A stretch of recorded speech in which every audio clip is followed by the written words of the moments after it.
Bem, em nossa cobertura das chuvas, já vamos chamar a Fernanda Azevedo, que tem as informações sobre a situação da nossa região após os temporais, do fim de semana. Boa noite, Fê. Bem, a Defesa Civil estendeu o funcionamento do gabinete de crise, Até quando vão os alertas de chuva? Boa noite para vocês também. Lu, o gabinete de crise deve funcionar até quarta-feira, então permanecem os alertas até lá. E não é somente uma questão de volume de chuva, já eu vou mostrar a previsão para os próximos dias. É que o solo ainda está muito molhado, o nível dos rios está muito alto. Quer ver um exemplo? O volume do rio Tietê em Salto, no interior do estado, está 5 vezes acima do considerado normal. Bateu 1.000 litros por segundo nesta manhã. A Defesa Civil colocou a cidade em alerta e fechou o complexo turístico devido ao risco de inundação. Antes de chegar em Salto, essa água toda do rio Tietê passou por aqui, por São Paulo, e mais uma vez alagou o Jardim Pantanal, lá na zona leste da capital, que é uma área de várzea do rio, muito habitada. A região enfrenta o 3º dia consecutivo de alagamentos. Quem está lá é o repórter Luciano Penteado, que fala com a gente ao vivo. Boa noite para você, Luciano. Como é que está a situação por aí neste momento? Olá, Fernanda. Boa noite para você. Olha, a situação por aqui está muito complicada e foi assim durante o dia todo. Só para vocês terem uma ideia, eu estou bem no limite entre uma área seca e uma das muitas ruas aqui, da mais de dezenas de ruas do Jardim Helena, ou Jardim Pantanal, na Zona Leste, que ficaram totalmente alagadas com essas chuvas que começaram no final de semana. A gente vai ver agora umas imagens feitas pelo Melchior Brito e pelo Urandi Campos. Tem muitos moradores atravessando nessa água suja, água quase que praticamente pelo joelho para transitar entre um lugar e outro. Tem muita família por aqui com quem eu conversei que está na área seca, mais protegida, mas muita gente também que perdeu praticamente tudo, móveis, eletrodomésticos, pessoas que estão inclusive sem água e sem conseguir fazer comida porque perderam o fogão. E é por isso que uma ação voluntária aqui está até utilizando um barco, olha, para vocês terem uma ideia, um barco para levar comida e água potável para essas casas que estão mais lá atrás, onde o nível da água está bem mais alto. E essa região aqui começou a ser ocupada nos anos 80 e deveria ser uma área de proteção ambiental, porque fica colada no rio Tietê, mas desde então os governos não têm sido eficazes para combater a ocupação. É por isso que a região acabou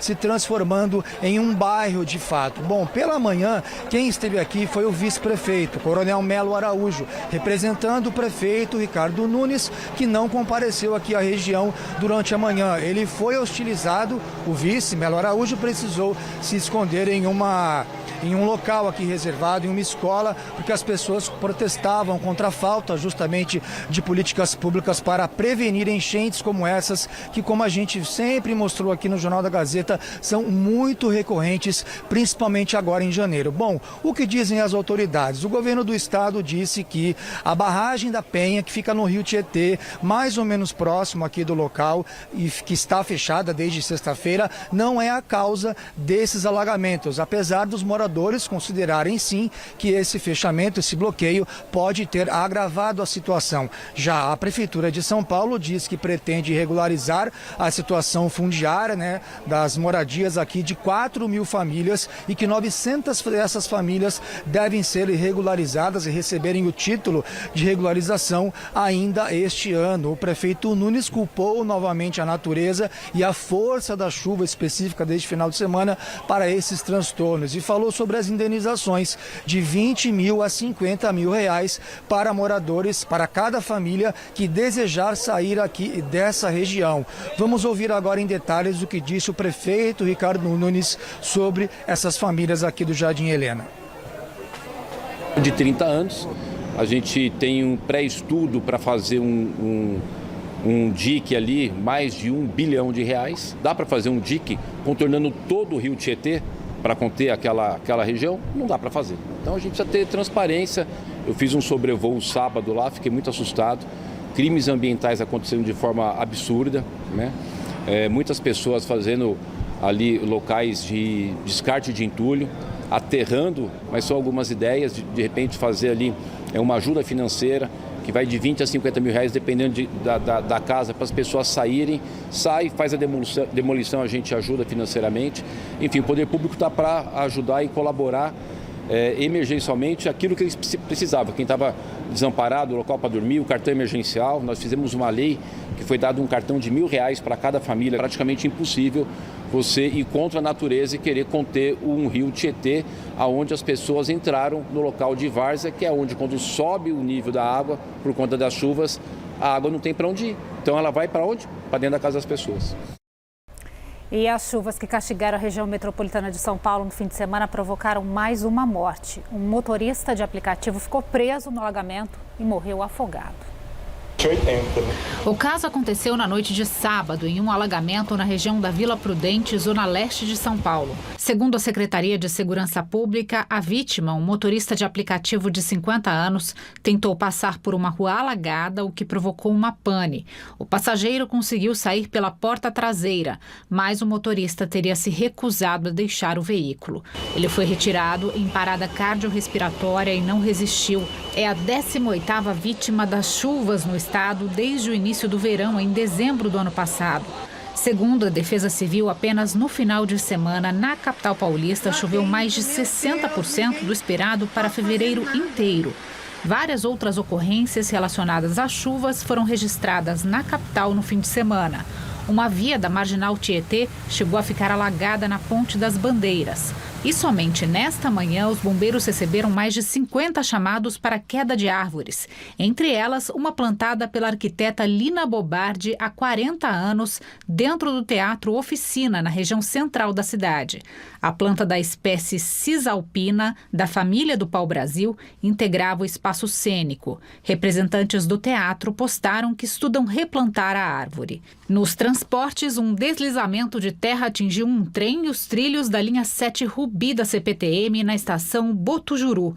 O trecho entre as estações Jundiaí e Francisco Morato estava com a circulação afetada ainda nesta manhã. A equipe de manutenção da CPTM seguia atuando para a retirada da terra da via.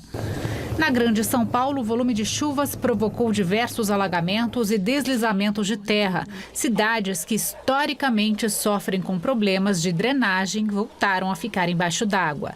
Neste condomínio em Cotia, 3 casas foram interditadas pela Defesa Civil após um deslizamento de terra. 12 pessoas ficaram desalojadas e foram para a casa de parentes. Muita lama entrou nas residências e havia risco de novos desabamentos. Franco da Rocha e Caieiras ficaram alagadas durante todo o fim de semana.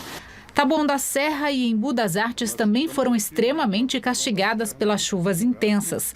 No limite entre os dois municípios, a rodovia Regis Bittencourt ficou completamente alagada nos 2 sentidos e o trânsito no local precisou ser interrompido. E o governador de São Paulo, Tarcísio de Freitas, convocou uma reunião com prefeitos dessas cidades atingidas pelas chuvas. O encontro teve como foco a implementação e atualização dos planos municipais de drenagem.